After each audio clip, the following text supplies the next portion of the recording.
Last year I came to Japan after Fukushima on behalf of the European Committee on Radiation Risk, and I warned the people of Japan about the cover-ups and about the dangers of the enormous amounts of radioactivity that were being released. I was asked by the Kodansha Publishing Corporation to collaborate with one of their reporters to produce a book in the Japanese language in which I presented the viewpoint, the model of the European Committee of Radiation Risk and all of the discoveries that we had made as a result of laboratory tests and as a result of looking at all of the data had come out. And this book is now being published. It will be published today on the 25th of July by the Kodansha Publishing Corporation, and if you want to know what the effects of the accident are, and you want to know about the cover-ups and the criminal irresponsibility of the government, then buy the book. In this book you will see leaked data on the extent of the contamination. You will see data from leaked files from the United States Embassy and the Department of Energy of the United States. And these people were measuring the radionuclides and knew right from the very beginning the extent of the contamination. They knew that Tokyo was being contaminated because they had detectors on the roof of the US Embassy. And all of this data you will find in the book. You will find the effects that these radionuclide contaminations will have on the people of Japan, and particularly those people living in Tokyo, because you will have been told falsely by your media that the people living in Tokyo were too far away from the contamination to have any health effects, but there will be cancers, heart attacks, leukemias and general ill health, according to the model of the European Committee on Radiation Risk, the ECRR. In this book also you will find evidence that reactor 3 was a nuclear explosion.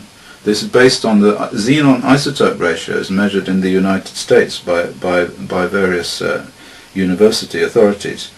You will find evidence of cover-ups and criminal responsibility by both the Japanese government and the international authorities trying to save the nuclear industry. I've been warning since the Fukushima accident of these cover-ups of the health effects, and since then we have seen many pieces of evidence of the dangers of these exposures.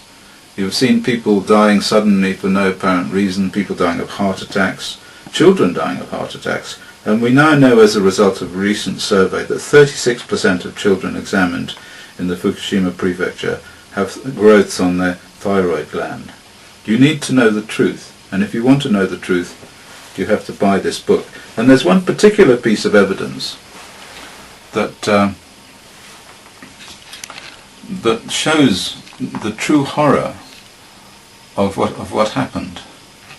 There was an air conditioning filter sent to the laboratories of the ECRR here by a lady from central Tokyo who lived on the 20th floor of a high-rise apartment. And this is an air conditioning filter from inside the building, so it doesn't take any air from the outside of the building.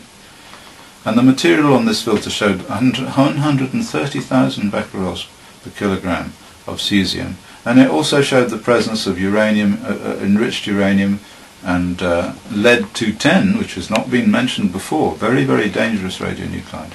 So I'm going to show you how we measured the radioactivity in this filter, and you can see now the true extent of the contamination of Tokyo.